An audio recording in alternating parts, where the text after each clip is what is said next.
Everyone, मैं B S Chauhan आपके अपने यूट्यूब चैनल JMD क्लासेज में हार्दिक स्वागत और अभिनंदन करता हूं। कैसे हो आप लोग? आशा करता हूं आप लोग स्वस्थ और मस्त होंगे और अपनी तैयारी को कंटिन्यू कर रहे होंगे। आज की क्लास कक्षा 10 के विद्यार्थियों के लिए, जिसमें हम गोस्वामी तुलसीदास द्वारा रचित श्री रामचरितमानस के से लिया गया ये धनुष भंग है, इसका अध्ययन करेंगे। आज की क्लास कक्षा 10 के विद्यार्थियों के लिए, जिसमें हम धनुष भंग की चर्चा करेंगे। जिन बच्चों ने इसका पहले वीडियो नहीं देखा है वो बच्चे उसका पहले वीडियो देख लें। इसकी लिंक नीचे डिस्क्रिप्शन में दी गई है और ऊपर आई बटन पर भी आप देख सकते हैं। वहां से जाकर आप पिछले वीडियोज़ को देख सकते हैं। ये क्लास आपके लिए बहुत ही महत्वपूर्ण है और जो बच्चे चैनल पर पहली बार विजिट कर रहे हैं वो चैनल को सब्सक्राइब कर लें और पास में बेल आइकन को जरूर प्रेस करें ताकि आने वाली वीडियो की नोटिफिकेशन आप तक शीघ्र पहुंच सके। और जो बच्चे जुड़े हुए हैं सेशन को लाइक कर दें और शेयर कर दें ताकि अधिक से अधिक बच्चे जुड़ सकें। तो आइए क्लास को स्टार्ट करते हैं।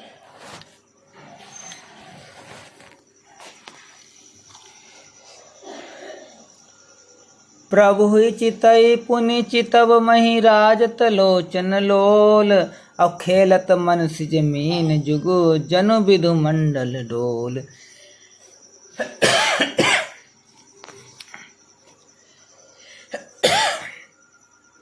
सॉरी बच्चों। गिरा अलिनि मुख पंकज रोकी प्रकट न लाज निसाय बिलोकी। लोचन जल रह लोचन कोना जैसे परम कृपन कर सोना। सकुची व्याकुलता बड़ी जानी और धरि धीरज प्रतीत उरयानी। तन मन बचन मोर पनु साचा रघुपति पद सरोज चितुराचा। तो भगवानु सकल उरवासी करियई मोहि रघुवर के दासी। जही के पर सत्य सनेहू सोते ही मिलई ना कुछ संदेहू। प्रभु तन चितई प्रेम तन ठाना कृपा निधान राम बिनु राम सब जाना। सिंह बिलोकित केउ धनु कैसे अचितव गरुण लघु ब्यालहि जैसे। प्रभु चितई पुनि चितव मही राजत लोचन लोल। खेलत मन सिज मीन जुग जनु विधु मंडल डोल। आइए इसके अर्थ को समझते हैं। तो यहाँ पर उस समय का जिक्र किया गया है जब सीता जी के द्वारा भगवान श्री राम को निरंतर देखते रहने के कारण उनके नेत्रों की जो मोहक चित्रण है उसका वर्णन जो है यहाँ पर गोस्वामी तुलसीदास जी करते हुए कहते हैं कि प्रभु चितई पुनि चितव मही। प्रभु माने प्रभु श्री राम को, चितई माने देखती हैं, पुनि माने लगातार, चितव माने देखती हैं, मही माने पृथ्वी को, राजत माने सुंदर लग रहे हैं, सुशोभित हो रहे हैं, लोचन माने नेत्र। तो सीता जी प्रभु श्री राम को निरंतर देख रही हैं। प्रभु चितई पुनि, सीता माता प्रभु श्री राम को निरंतर देख रही हैं और तभी सभा में बैठे हुए किसी ने सीता जी को देख लिया कि भगवान श्री राम को देख रही हैं। तो लज्जावश, जिससे वह शर्मा गई और लज्जावश जो है वह चितव मही, पृथ्वी की ओर देखने लगी। मही माने होता है पृथ्वी, पृथ्वी की ओर देखने लगती हैं। इस तरह उनका श्री राम को देखने का क्रम निरंतर चल रहा है। कभी वह पृथ्वी की ओर देखती हैं, कभी श्री राम की ओर देखती हैं। ये क्रम उनका निरंतर चल रहा है, जिस कारण उनके जो चंचल नेत्र हैं, लोचन लोल, लोचन माने नेत्र, लोल माने चंचल, राजत माने सुशोभित हो रहे हैं। उनके चंचल नेत्र ऐसे सुशोभित हो रहे हैं, ऐसे लग रहे हैं मानो जुग जनु विधु मंडल डोल। मंडल विधु मंडल डोल, विधु मंडल माने होता है चंद्र मंडल, चंद्र मंडल, मानो चंद्र मंडल रूपी डोल, डोल माने क्या होता है? डोल में, जिसको कमंडल कहते हैं, डोल में। मनसिज माने कामदेव की।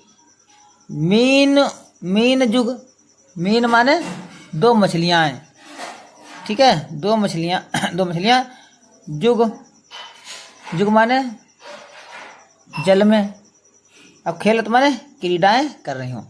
तो ऐसा लग रहा है उनके जो चंचल नेत्र हैं, वो चंचल नेत्र उनके ऐसे लग रहे हैं मानो चंद्रमंडल रूपी डोल में कामदेव की दोनों मछलियाँ जल क्रीडाएं कर रही हों। यानी उनके दोनों नेत्र दोनों दो मछलियों के समान यहाँ पर तुलना की है, तभी ना।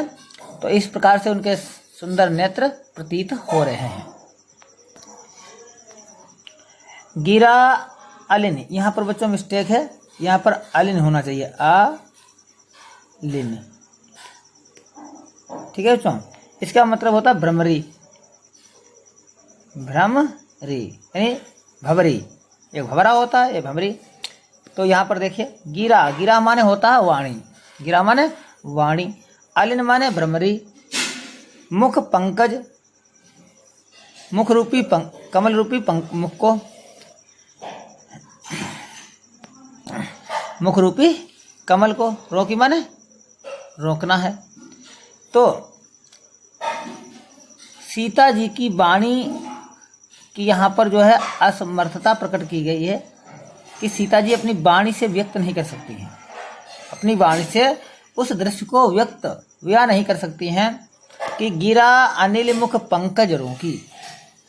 कि सीता जी के प्रेम भाव की जो वाणी है, प्रेम भाव रूपी जो वाणी है, तो वाणी रूपी जो भ्रमरी है उनको मुख रूपी कमल, मुख रूपी कमल ने रोक रखा है। कहने का मतलब है वह कुछ बोल नहीं पा रही हैं, वह कुछ बता नहीं पा रही हैं। जब वह भ्रमरी प्रकट न लाज निशा अवलोकी, प्रकट न राज, प्रकट माने होता प्रकट, निशा माने रात्रि, अवलोकी माने होता है देखना या देखकर, लाज माने लज्जा या शर्म। तो जब वह भ्रमरी लज्जा रूपी रात देखती है, लज्जा निशा, जब वह भ्रमरी लज्जा रूपी रात्रि को देखती है तो वह अत्यंत मौन होकर कमल में बैठी रहती है। निशा अवलोकी, देखती है तो ना प्रकट, तो कुछ प्रकट नहीं करती है। उस रात्रि में जो है वह कमल में बैठी रहती है, मौन होकर, मौन होकर कमल में बैठी रहती है और स्वयं को प्रकट नहीं करती है, ना प्रकट, और स्वयं को भी प्रकट नहीं करती, स्वयं को भी नहीं दिखाती है। क्योंकि वह तो रात्रि के बीत जाने पर ही प्रातः काल में प्रकट होकर गुनगुनाती है।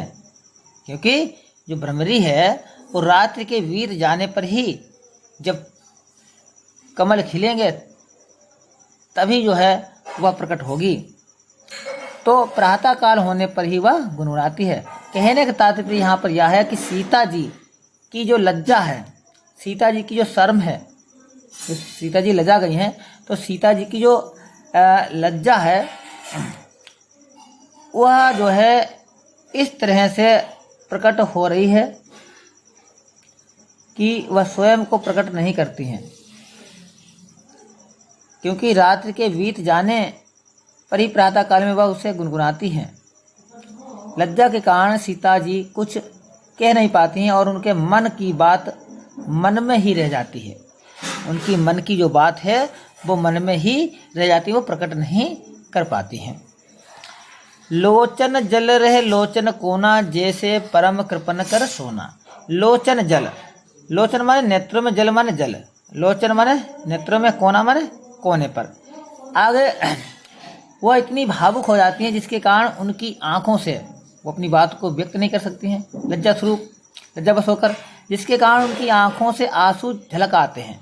लोचन जल रहे लोचन लोरा, उनकी आंखों से अश्रु निकलने लगते हैं या आंसू निकलने लगते हैं, और परंतु उन आंसुओं को बाहर नहीं निकलने देती हैं। लोचन कोना, उन्हें अपने नेत्रों के कोने में समेट कर रख लेती हैं, संभाल कर रख लेती हैं। सीता जी के आंसू आँखों के कोनों में इस प्रकार से समाये हुए हैं जैसे परम कृपण कर सोना। जैसे परम माने बहुत ही अत्यधिक, या महा कृपण माने होता कंजूस। जिस प्रकार से महाकंजूस अपने सोने को, महाकंजूस का जो सोना होता है वो घर के कोनों में गड़ा रहता है, घर के कोनों में गड़ा रहता है। ठीक उसी प्रकार से सीता जी भी जो है अपने दुख को, अपने आंसुओं को बाहर नहीं निकलने देती हैं, प्रकट नहीं होने देती हैं। सकुची व्याकुलता बढ़ जानी, धर धीरज प्रतीत उर आनी। सकुची व्याकुलता, सकुची माने संकुचित हो गई हैं, सकुचा गई हैं। सकुची माने संकुचित हो गई हैं। तो इसके कारण सीता जी बहुत ही विचलित हो गई हैं जब उन्हें अपनी इस व्याकुलता का ज्ञान होता है। सकुची व्याकुलता बढ़ जानी, ठीक है, जानी माने ज्ञान हो जाता है। जब उन्हें अपनी सकुचित व्याकुलता का ज्ञान हो जाता है, व्याकुलता का बोध हो जाता है, तो वह और अधिक सकुचा जाती हैं। जब उन्हें अपनी व्याकुलता का बोध हो जाता है तो वे और अधिक सकुचा जाती हैं और अपने हृदय में धैर्य धीरज प्रतीत उरानी। धैर्य माने धारण करके, धीरज माने धैर्य, प्रतीत माने होता है विश्वास कर, और उर माने हृदय में या मन में या चित्त में। और जब यह समझती हैं या अपनी व्याकुलता का बोध उन्हें ज्ञान हो जाता है तो वे और अधिक सकुचा जाती है और अपने हृदय में धैर्य धारण रखकर अपने मन में या विश्वास लाती हैं। हमने अपने मन में या हृदय में या मन में यह विश्वास लाती हैं कि यदि मेरे तन मन वचन मोर पनु साचा, यदि मेरे तन मन और वचन से श्री राम का वर्ण करती हूँ, मोर पनु साचा, ठीक है, यदि मैं श्री राम का वर्ण करती हूँ, सच्चा वर्ण करती हूँ, या मेरा वर्ण, मैंने जो राम को जो चुना है वो यदि सच्चा है, तो रघुपति पद सरोज चितुराचा, तो भगवान श्री राम जी के चरण कमलों में मेरा जो चित्त है, सरोज माने होता है कमल रूपी, चरण कमलों में, कमल रूपी चरणों में मेरा जो चित्त है, मेरा जो हृदय है, जो मेरा मन है, वास्तव में वो उसी में रमा हुआ है, रचा हुआ मतलब रमा हुआ है या अनुरक्त है। तो ईश्वर मुझे उनकी दासी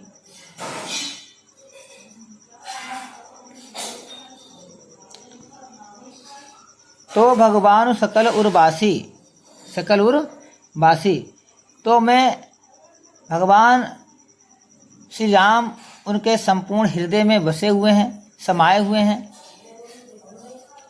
तो करी है मोई रघुवर के दासी, तो ईश्वर जरूर ही मुझे उनकी दासी अवश्य बनाएंगे। जब सीता के रोम रोम में भगवान श्री राम बसे हुए हैं तो वो ईश्वर से प्रार्थना करते, तो ईश्वर उन्हें भगवान श्री राम की दासी अवश्य बनाएंगे।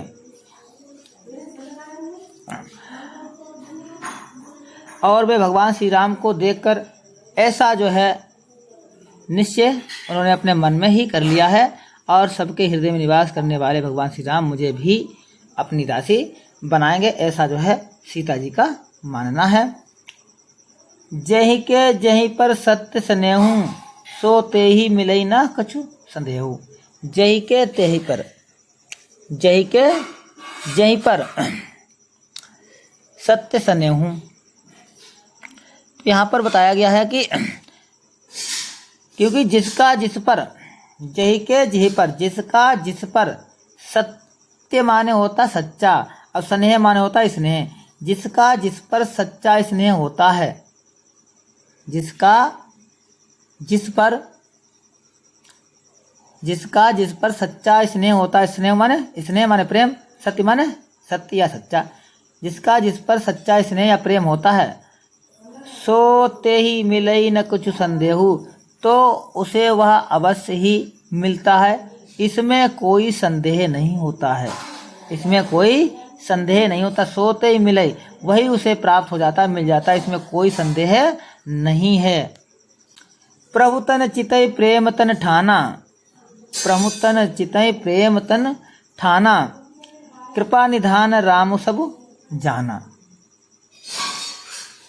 प्रभु श्री राम को देखकर सीता जी ने अपने चितवन में, अपने चितई, चितई माने होता है अपने शरीर में, प्रेम तन ठाना, प्रेम तन ठाना, ठाना माने ठान लिया है।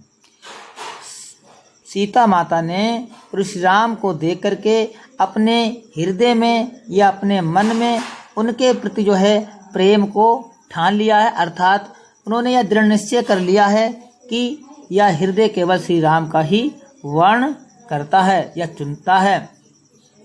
उनकी इस मनोकामना को कृपा निधान राम सब जाना, उनकी इस मनोकामना को, मन की इच्छा को कृपा के निधान, कृपा के सागर भगवान श्री राम ने भली भांति जान लिया है। सब जाना मैंने सब प्रकार से जान लिया है।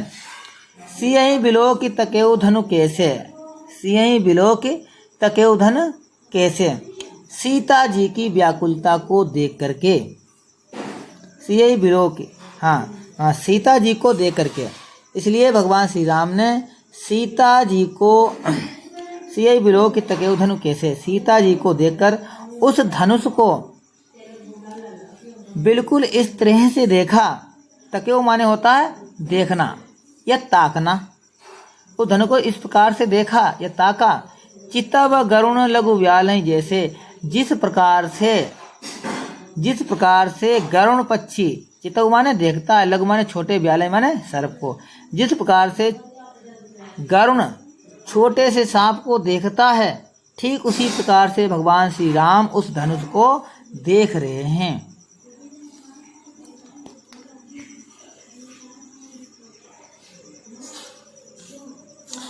लखन लखेऊ रघुवंश मणि, ताकेऊ हर को दंडू, पुलकी गात बोले वचन, चरण चापी ब्रह्मांडु। दिशि कुंजरहूँ कमठ अहि कोला, धरहूँ धरनि धरि धीर न डोला, राम चैयई शंकर धनु तोरा, हो स्वजग सुनी आयुष मोरा। चाप समीप राम जब आए, और नर नारिन सुर सुकृत मनाई, और सब कर संसौ अरु अज्ञानु, और मंद महीपन कर अभिमानु। भृगुपति केरी गर्भ गरुआई, और सुर मुनि वरन केरी कदराई। सिय कर सोचु जनक पछितावा, रानिन कर दारुन दुख दावा।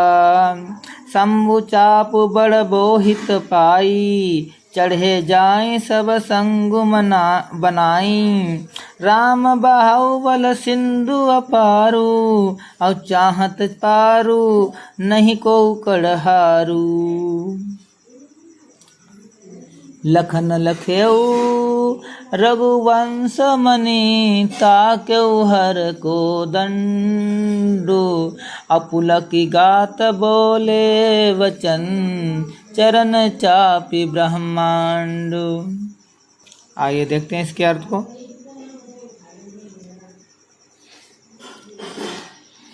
लखन लखेऊ रघुवंश मणि, ताकेऊ हर को दंडू। देखिए यहाँ पर इस पद्यांश में लक्ष्मण का श्री राम को देखकर जो आनंद प्राप्त हो रहा है, जो प्रसन्नता प्राप्त हो रही है, उसका वर्णन जो है गोस्वामी तुलसीदास जी ने बड़े ही मनोहारी ढंग से किया है। लक्ष्मण का श्री राम के प्रति जो स्नेह है, प्रेम है, और उनकी स्वयं के प्रति जो आस्था है, उसका वर्णन यहाँ पर गोस्वामी तुलसीदास जी ने किया है। क्या क्या कहते हैं गोस्वामी तुलसीदास जी, क्या कहते हैं कि लखन लखेऊ रघुवंश मन, कि लक्ष्मण, जब लक्ष्मण जी ने देखा कि रघुवंश, रघुकुल वंश, वंश माने होता है कुल, जब रघुकुल जो है, रघुकुल की जो मणि है, मणि रघुकुल वंश की या रघुकुल की जो मणि है, अर्थात भगवान श्री राम वो तकेऊ हर कोदंडु। तकेऊ माने क्या होता है? ताकना। ताकना मतलब देखना। हर माने होता है भगवान शिव का। कोदंड माने होता है धनुष। कोदंड माने धनुष। यानी जब लक्ष्मण जी ने देखा कि रघुकुल मणि अर्थात भगवान श्री राम ने शिव जी के धनुष को देखते हैं, शिव जी के धनुष को देखते हैं। अब कैसे देखते हैं? उसको तोड़ने के लिए देखते हैं। पुलक की गात बोले बचन चरण चापी ब्रह्मांडो। उन पुलक की गात, पुलक माने पुलकित हो गया, आनंदित हो उठे। अब गात माने शरीर, गात माने शरीर, और उनका शरीर आनंदित हो उठा। लक्ष्मण जी का जो शरीर है वो आनंदित हो उठा और बोले वचन, और आनंदित हो उठे, और उन्होंने जो है बोले वचन और उन्हें बात कही, अपनी वाणी से कहा। चरण चापि ब्रह्मांडो। चरण चापि, चरण माने चरण पैर, चाप माने होता है दबाकर, चाप माने दबाकर। तो लक्ष्मण जी ने अपने चरणों से ब्रह्मांड को दबा लिया। चरण चापि ब्रह्मांड। और चरण माने अपने चरणों से, अपने पैरों से, चाप माने दबा लिया, ब्रह्मांड माने संपूर्ण ब्रह्मांड को। तो लक्ष्मण जी ने अपने चरणों से ब्रह्मांड को दबा लिया। क्यों दबा लिया? क्योंकि सब शिव धनुष के खंडन से ब्रह्मांड में उथल पुथल ना हो जाए, प्रलय ना आ जाए। क्योंकि जब शिव धनुष टूटेगा तो तीनों लोकों में प्रलय आ जाती है। तो उस प्रलय ना आए, इसके लिए किसी प्रकार की उथल पुथल ना हो, इसलिए लक्ष्मण जी ने अपने चरणों से ब्रह्मांड को दबा लिया। दिस कुंजरहूँ कमठ अहि कोला, औ धरहूँ धरनी धरि धीर न डोला। देखिए बच्चों, यहाँ पर बताया गया दिस कुंजरहूँ। दिस कुंजरहूँ माने होता है दिग्गज, और कुंजर माने होता है हाथी। कुंजर माने क्या होता है? हाथी। दिस माने दिग्गज, कुंजरहूँ। कमठ, कमठ माने होता है कच्छप। आई माने सर्प। आई माने क्या होता है? सर्प, यानी सांप या शेषनाग। और कोला माने होता है वाराहा। वाराहा, कोला माने वाराहा। तो लक्ष्मण जी कहते हैं कि हे दिग्गजों, हे दिग्गजों, और हे कच्छप, हे शेषनाग, हे वराह, आप सभी धरऊँ धरने धैर्य धीरन डोला, कि आप सभी धैर्य धारण करें। धरऊँ धरने धैर्य धारण करें। धैर्य धीरन डोला। धैर्य माने धरन। धरन माने होता है बच्चों धरती। धरन माने धरती। आप धैर्य धारण करें और पृथ्वी को संभाल कर रखें। धरन ना धीरन डोला, और ये पृथ्वी डोले ना, इसलिए पृथ्वी को संभाल कर रखें। क्योंकि राम चाहिए शंकर धनु तोड़ा। क्योंकि श्री राम इस शिव धनुष को तोड़ने जा रहे हैं। श्री राम चाहिए माने चाहते हैं कि भगवान श्री राम इस शंकर माने भगवान शिव का धनुष तोड़ना चाहते हैं या तोड़ने जा रहे हैं। इसलिए आप सभी धैर्य धारण करें और इस पृथ्वी को संभाल कर रखें। हो सजग सुनी आयुष मोरा। इसलिए आप से मेरी इस आज्ञा को सुनकर सतर्क हो जाइए। हो सजग सुनी आयुष मेरा। आयुष माने होता आज्ञा। मेरी इस आज्ञा को सुनकर आप सभी सजग हो जाइए, सतर्क हो जाइए। चाप समीप राम जब आए, नर नारिन सुर सुकृत मनाए। चाप समीप, चाप माने उस धनुष के पास, चाप माने उस धनुष के पास। जब श्री राम उस धनुष के पास आए या धनुष के पास गए, तब नर नारी ने सुकृत मनाए। नर माने नरों, मनुष्यों ने, नारियों ने, मनुष्यों ने और नारियों ने, देवताओं ने, सुर माने देवताओं ने, सभी देवताओं ने सुर सुकृत मनाए। तो उन्होंने जो है वहाँ पर उपस्थित सभी नर नारियों ने अपने पुण्यों को मनाने लगे। सुर सुकृत मनाए, अपने पुण्यों को मनाने लगे, क्योंकि सभी को श्री राम के धनुष तोड़ने पर शंका तथा अज्ञान था। सब कर संशय और अज्ञानु, क्योंकि सभी को भगवान श्री राम के धनुष तोड़ने में शंका और अज्ञान था कि भगवान श्री राम इस धनुष को तोड़ पाएंगे या नहीं तोड़ पाएंगे। इसीलिए सब नर नारी अपने पुण्यों को मनाने लगे, अपने पूर्व जन्मों में किए गए पुण्यों का फल की प्राप्ति करने लगे कि भगवान श्री राम इस धनुष को तोड़ दें। मंद महिपन कर अभिमानु, मंद महिपन, मंद माने होता है, मंद महिपन माने होता है नीच राजा, नीच राजा। अभिमानु माने होता है घमंड करना। जो नीच राजा हैं, जो घमंडी राजा हैं, कि जो अहंकारी राजा हैं, जब श्री राम इस धनुष को तोड़ पाएंगे या नहीं तोड़ पाएंगे, ऐसी शंका और अज्ञान इन नर नारियों में था कि सभा में उपस्थित सभी जितने भी नीच अहंकारी राजा थे, तुच्छ हीन और अहंकारी राजा थे, वो भी उनको भी ये लग रहा था कि श्री राम धनुष नहीं तोड़ पाएंगे। लेकिन भृगुपति केरी गर्भ गरुआई, सुर मुनि वरन केरी कदराई। लेकिन हुआ क्या, भृगुपति, भृगुपति माने होता है परशुराम। भृगुपति माने क्या होता है, भृगुपति माने होता है परशुराम। केरी माने होता है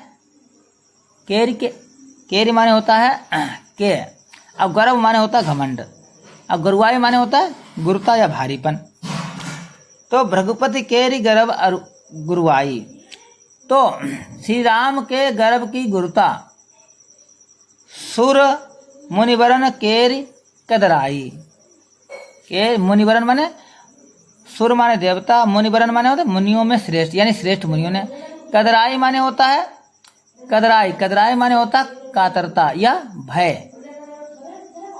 सबको ये भय था, डर था कि देवताओं और श्रेष्ठ मुनियों को परशुराम से भय था। क्या भय था कि परशुराम के गर्भ की गुरुता, जो गुरुता है, सभी देवता और श्रेष्ठ मुनियों का भय, सीता जी की चिंता।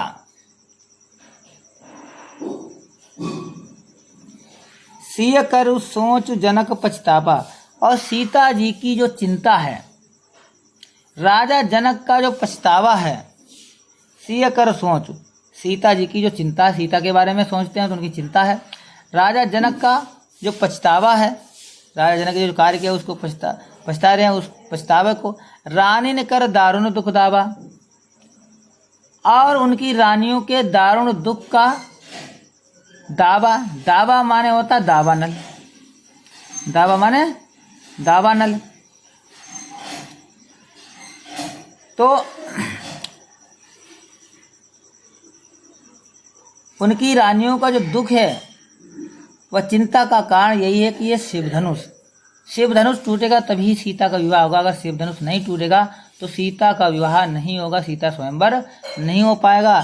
शंभु चाप बड़ बोहित पाई, चढ़े जाए सब संग बनाई, सब संग बनाई।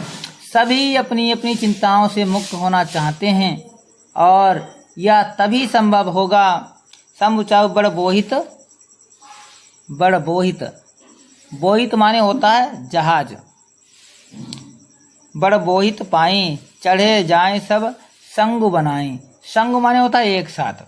तो आगे गोस्वामी तुलसीदास जी कह रहे हैं कि सभी जो हैं नर नारी अपनी अपनी चिंताओं से मुक्त होना चाहते हैं। यह तभी संभव होगा जब शिव धनुष को राम के द्वारा शंभु जो बोहित पाएं। जब ये शिव धनुष राम जी के द्वारा तोड़ा जाएगा, ये सभी इन दुखों से मुक्त हो सकते हैं। चढ़े जाए सब संग बनाए, ये सभी तभी उस दुख से मुक्त हो सकते हैं यदि श्री राम के अनंत बाहुबल को जान लें। राम बाहुबल सिंधु अपारू, यदि सभी ये लोग भगवान श्री राम के अपार बाहुबल यानी शक्ति को पहचान लें, जो इनकी शक्ति है वो सिंधु यानी सागर समुद्र को पार कर सके। इनके अंदर इतनी शक्ति है कि ये समुद्र को भी पार कर सकते हैं, परंतु इनके पास चाहत पारू नहीं को कड़हारू सॉरी बच्चों, चहत पारू नहीं को कड़हारू। कड़हारू माने होता है उनको पार कराने वाला, खवैया अर्थात केवट। लेकिन है क्या? लेकिन इनके पास कोई केवट नहीं है। कड़हारू माने होता है केवट, कोई केवट नहीं है जो इनको पार करा सके, जो इन्हें इस अपार समुद्र को पार करा सके। कहने का मतलब ये है कि श्री राम के पास बाहुबल के विषय में, बाहुबल तो बहुत है लेकिन उनके बाहुबल के विषय में कोई बताने वाला नहीं है। नहीं तो ये जो अपार सिंधु है इसको क्षण भर में पार कर सकते हैं।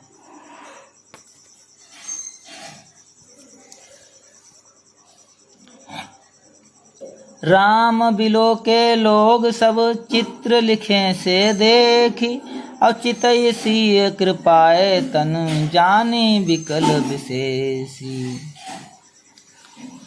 देखिए बच्चों इसके अर्थ को, राम बिलो के लोग सब, राम माने राम, बिलो के माने देखकर, लोग माने लोग, सब चित्र सभी चित्रों को, लिखे से देख माने लिखे हुए से दिखाई देते हैं।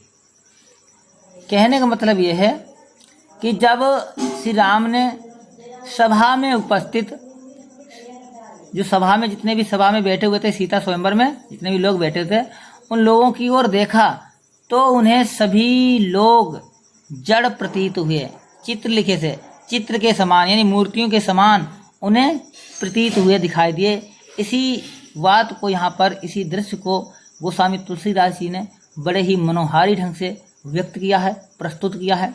गोस्वामी तुलसीदास जी कहते हैं कि जब श्री राम ने धनुष तोड़ने की चेष्टा की या धनुष तोड़ने के लिए प्रयास किया और वहाँ पर उपस्थित सभी लोगों को देखा तो उन्हें वे चित्र में लिखे हुए से प्रतीत हुए। राम बिलो के लोग, जब सभा में बैठे हुए सभी लोगों को भगवान श्री राम ने देखा तो वे सभी लोग ऐसे प्रतीत हुए जैसे वे चित्र में लिखे हुए दिखाई दे रहे हों, चित्र में प्रतीत होते हों। अर्थात वे सभी जड़ के समान लग रहे थे, हिलडुल नहीं रहे थे। उसके बाद जब कृपा के धाम चितई सिय कृपाए तन, जब कृपा के निधान के, कृपा के दाता भगवान श्री राम ने सीता की ओर देखा, सिय चितई सिय, सीता माता की ओर, चितई माने देखा, सीता माता की ओर देखा तो उन्हें जाने विकल विशेष, विशेष माने विशेष रूप से, अब विकल माने व्याकुलता, तो उन्होंने सबसे अधिक व्याकुल लगी। तो सीता माता उन्हें सबसे अधिक व्याकुल लगी या दुखी लगी।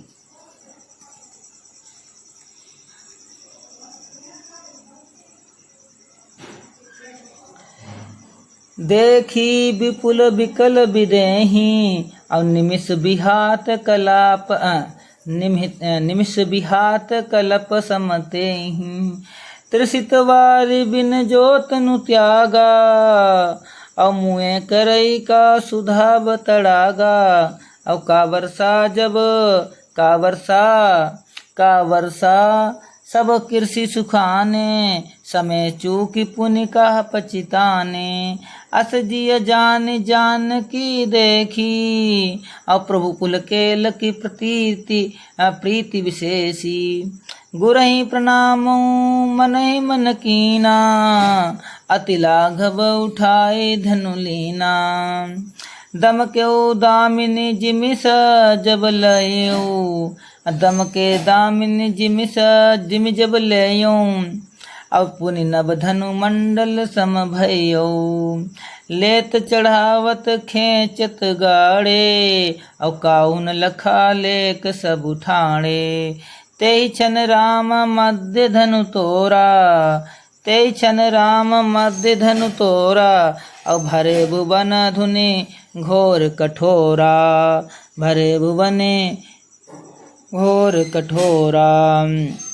चकरही दिग्गज डोल मही, अहि कोल कुरुम कलमले, सुर असुर मुनि कर द कान, सुर असुर मुनि कर कान, दीने सकल विकल विचारही, अब को दंड खंडेऊ, राम तुलसी जयति बचन उच्चारही।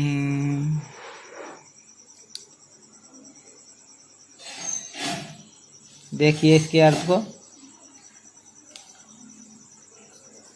देखी विपुल विकल विदेही, देखी विपुल विकल विदेही, देखी माने देखा है, देखी माने देखा है, अब विपुल माने बहुत ही अधिक सॉरी बच्चों, विपुल माने बहुत ही अधिक, अब विकल माने व्याकुल, अब विदेही माने सीता माता, विदेही माने सीता माता, ये सीता जी। निमिष माने होता क्षण भर, यह पलक झपकने में जो समय लगता है उतना समय, यानी बहुत ही क्षण भर। बिहात, बिहात माने होता बीत जाता है। कल्प माने कल्प। सम तेही, सम तेही, सम माने समान, तेही माने उसके। तो यहाँ पर सीता जी की व्याकुलता के बारे में गोस्वामी तुलसीदास जी ने मनोहारी वर्णन किया है। गोस्वामी जी कहते हैं कि श्री राम ने सीता जी को अत्यंत व्याकुल देखा। देखी विपुल विकल, विपुल माने होता बहुत अधिक, और विकल माने दुखी। गोस्वामी जी कहते हैं भगवान श्री राम ने सीता जी को बहुत ही व्याकुल देखा या दुखी देखा, तो उन्होंने अनुभव किया कि निमिष विहात कल्प सम तेहि, कि उनका एक एक क्षण, एक एक कल्प के समान बीत रहा था। एक एक क्षण एक एक कल्प के समान, युगों के समान बीत रहा था। त्रिसित वार बिन जो तनु त्यागा, मुँह करई का सुधा तड़ागा। और कहते हैं तभी श्री राम ने अब एक पल का भी विलंब किए बगैर, त्रिसित बार बिन जो तनु त्यागा, एक पल का विलंब देर किए बगैर ही भगवान श्री राम ने धनुष भंग करने का निश्चय किया। धनुष भंग करने का निश्चय किया। त्रिसित बार, त्रिसित माने होता प्यासा, अब बार माने पानी के बिना। तन त्यागा माने तन को त्याग दिया। मुँह करे मर जाने पर भी, मुँह करे माने होता मर जाने पर भी। और सुधा तड़ागा माने अमृत का तालाब, सुधा तड़ागा माने होता अमृत का तालाब। तो यहाँ पर यह बताने का प्रयास किया गोस्वामी जी ने कि श्री राम ने जब एक पल का विलंब किए बिना ही धनुष भंग करने का ये निर्णय कर लिया। क्योंकि यदि कोई प्यासा व्यक्ति, किस लिए निश्चय कर लिया? क्योंकि यदि कोई प्यासा व्यक्ति पानी ना मिलने पर शरीर त्याग देता, त्रिसित बार बिन, प्यास के कारण व्याकुल व्यक्ति अगर उसे जल नहीं मिलता है तो वो अपना शरीर त्याग देता है, अर्थात उसकी मृत्यु हो जाती है। तो मृत्यु के पश्चात मुँह करें तो मृत्यु के पश्चात उसे अमृत रूपी तालाब का कोई औचित्य नहीं। यानी प्यासे होने पर यदि जल की प्राप्ति नहीं होती है और मरने के पश्चात उसे अमृत रूपी तालाब अगर मिल जाता है तो उस अमृत रूपी तालाब का कोई औचित्य नहीं होता है, कोई अर्थ नहीं होता, कोई विशेष लाभ नहीं होता। किस प्रकार से नहीं होता है, इसको गोस्वामी जी ने बहुत ही सुंदरता के साथ वर्णन किया है। का वर्षा सब कृषि सुखाने, समय चूकी पुनि का पचिताने। तो उन्होंने बताया है कि जिस प्रकार खेतों के सूख जाने पर, जिस प्रकार खेतों, कृषि माने होता खेत, खेतों के सूख जाने पर, जिस प्रकार खेतों के सूख जाने पर वर्षा होना व्यर्थ है, वर्षा होना व्यर्थ है, उसी प्रकार से किसी भी कार्य को समय चूक पुण्य का पछताना, उसी प्रकार से किसी कार्य के होने के जो उचित समय है वो अगर बीत जाता है तो उस बीत जाने के पश्चात उससे पछताने का कोई लाभ नहीं है। यानी जो समय है, किसी कार्य का जो उचित समय है, वह कार्य उचित समय पर नहीं होता है, तो उचित समय बीत जाने पर फिर पछताने से कोई फायदा नहीं है, कोई लाभ नहीं है। अस जिय जान जानकी देखी, अप्रभ कुल के लखि प्रीति विशेषी। तो यहाँ पर जब श्री राम ने सीता जी को देखा, अस जिय जान जानकी देखी, जब भगवान श्री राम ने सीता जी को देखा और प्रभु पुल के लखि प्रीति विशेषी, और भगवान श्री राम ने अपने प्रति विशेष प्रेम को मन ही मन जानकर भगवान श्री राम अत्यंत प्रसन्न हुए, प्रसन्नचित हुए। गुरहि प्रणाम मन ही मन कीना। गुरहि माने होता गुरु को, अर्थात विश्वामित्र जी को। प्रणाम माने प्रणाम किया, मन ही मन माने मन ही मन। भगवान श्री राम ने मन ही मन अपने गुरु विश्वामित्र को प्रणाम किया। अति लाघव उठाए लघु लीना, और बड़ी ही फुर्ती के साथ, बड़ी ही लाघव माने क्या होता है बच्चों, फुर्ती के साथ, बहुत ही फुर्ती के साथ या तेजी से धनुष को अपने हाथों में उठा लिया, धनुष को अपने हाथों में उठा लिया। और दमके दामिनी जिम जब लयु, पुनि नव धन मंडल सम भयु। तो आगे बताया है कि दमके दामिनी, जैसे ही भगवान श्री राम ने उस धनुष को अपने हाथ में उठा लिया, जैसे ही श्री राम ने धनुष को अपने हाथों में उठाया तो वह बिजली की भांति चमका। दमके दामिनी जिमी, दमके दामिनी, दामिनी माने होता है बिजली, और जिमी माने जैसे, जी माने जैसे, और दमके माने होता है चमकना। और जैसे ही उन्होंने अपने हाथ में उठाया तो वैसे ही वह धनुष बिजली के समान चमका, बिजली की भांति चमका।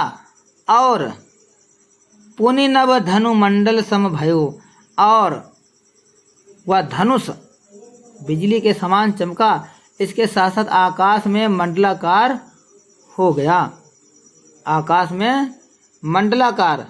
पुनि नव धनु मंडल सम भयो, वह धनुष जो है आकाश में मंडलाकार हो गया। लेत चढ़ावत खेचत गाढ़े, काहुन लखा देख सब ठाणे। लेत चढ़ावत, और उसे हाथ में लेकर के, चढ़ावत खेचत माने होता है खींचते हुए, खेचत माने खींचते हुए।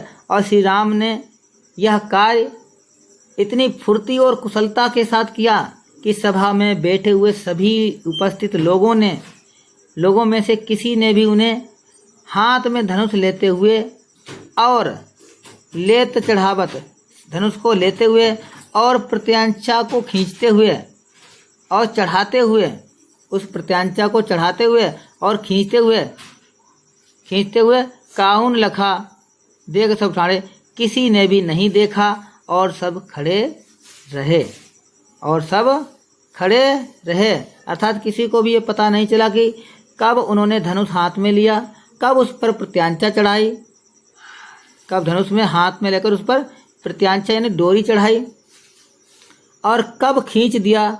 ये सारा कार्य एक क्षण में ही समाप्त। तेई क्षण राम मध्य धन तोरा, ये सब कार्य एक ही क्षण में संपन्न हो गया। और इसी के बीच भगवान श्री राम ने उस धनुष को, शिव धनुष को तोड़ दिया, उस शिव धनुष को तोड़ दिया। धनुष के टूटने पर भरे भुवन ध्वनि घोर कठोरा, भरे भुवन ध्वनि घोर कठोरा। ध्वनि माने होता है आवाज, घोर माने घोर, कठोर माने कठोर। और धनुष के टूटने से उसके टूटने की इतनी भयंकर आवाज हुई कि यह तीनों लोकों में गूंजने लगी। भरे भुवन, भुवन माने होता लोकों में, और लोक कितने? 3 लोक। तीनों लोकों में धनुष के टूटने की जो आवाज है वह गूंजने लगी। जब आवाज गूंजी तो क्या हुआ बच्चों? भरे भुवन घोर कठोर रवि बाजी तजी मारुग चले, चक्करहि दिग्गज डोल मही अहि कोल कुरुम कलमले। सुर असुर मुनि कर कान की दीने सकल विकल विचारहि, को दंड खड़े राम तुलसी जयति वचन उच्चारहि। देखिए बच्चों, यहाँ पर बताया गया है कि जब भगवान श्री राम ने उस धनुष को तोड़ दिया तब सभी लोगों में, जो सभी लोग थे, जितने भी तीनों लोग थे, तीनों लोगों में खलबली मच गई, उथल पुथल मच गई। उसका जिक्र जो है यहाँ पर गोस्वामी तुलसीदास जी ने बहुत ही सुंदर ढंग से किया है और बताया। जब श्री राम ने शिव धनुष को तोड़ा, भरे भुवन घोर कठोरा रवि बाजी तजी मारुग चले, तो उसके टूटने की भयंकर जो कठोर ध्वनि हुई, वह कठोर ध्वनि की गूंज जो सभी लोगों में गई, जिससे घबराकर सूर्य के रथ के घोड़े, रवि माने सूर्य, बाज माने घोड़े, जो सूर्य के रथ के घोड़े थे, तज माने छोड़ करके, मार्ग माने रास्ते को, अपने रास्ते को छोड़कर चलने लगे। अपने रास्ते को छोड़कर जो है अपना रास्ता बदल दिया और रास्ता बदलकर आगे चलने लगे, यानी मार्ग से विचलित हो गए। चक्करहि दिग्गज, चक्करहि दिग्गज, चक्करहि माने होता चिंघाड़ने लगे, चक्करहि माने चिंघाड़ने लगे। दिग्गज माने होता बच्चों दिग्गज माने दिग्गज या हाथी। तो हाथी भी चिंघाड़ने लगे, समस्त दिशाओं के हाथी भी चिंघाड़ने लगे। दिग्गज माने सभी दिशाओं के, अवगज माने होता हाथी, सभी दिशाओं के हाथी भी चिंघाड़ने लगे। डोल मही, और पृथ्वी डोलने लगी, पृथ्वी डोलने लगी यानी पृथ्वी कांपने लगी, हिलने लगी। अहि कोल, अहि माने सर्प, अहि माने सर्प, और सर्प मतलब शेषनाग। कोल माने बरहा, कोल माने बरहा। कलमले माने होता कलमला, और बरहा और कच्छप, कोल कच्छप, ये सभी जो हैं व्याकुल होते। जितने भी जल में, नभ में, स्थल में रहने वाले जीव जंतु थे वो सभी विचलित हो उठे। सुर असुर मुनि कर कान दीने सकल विकल विचारें। सुर माने देवताओं ने, असुर माने राक्षसों ने, मुनि माने मुनियों ने, देवता राक्षस और मुनि ने कर कान अपने कानों में, कर माने हाथों को रख लिया या अपने कानों में हाथ रखकर, दीने सकल व्यकल, और व्याकुल होकर, हाथों को रखकर अपने कानों पर हाथ रखकर व्याकुल होकर, विचार माने विचार करने लगे, सोचने लगे कि ये आवाज़ कैसी है, कहाँ से आई है, इतनी तीक्ष्ण और भयंकर आवाज़ आई है, जिसके कारण उनकी इतनी कठोर ध्वनि थी। उस ध्वनि को ना सुनने के कारण उन्होंने अपने कानों को बंद कर लिया और सोचने लगे। कोदंड खड़ेऊ राम तुलसी जयति वचन उच्चारें। तो तुलसीदास जी कहते हैं कि जब सभी को यह विश्वास हो गया कि श्री राम ने ही धनुष तोड़ा है और श्री राम कोदंड खड़ेऊ राम जी उस धनुष, टूटे हुए धनुष के पास खड़े हुए हैं, यह देखकर सभी को जब विश्वास हो गया कि प्रभु श्री राम ने ही धनुष को तोड़ डाला है, तब सब श्री राम जी की, तुलसीदास जी कह रहे हैं, गोस्वामी तुलसीदास जी कह रहे हैं, जयति वचन उच्चारें, तो सभी भगवान श्री राम की जय जयकार बोलने लगे। तो ये था बच्चों श्री रामचरित का मानस का बालकांड, जो कि आपके पाठ्यक्रम में धनुष भंग के अंतर्गत दिया गया था। कैसा लगा ये पाठ आपको, इसको कमेंट बॉक्स में अवश्य बताएं। और अगले वीडियो में हम वन पथ पर चर्चा करेंगे।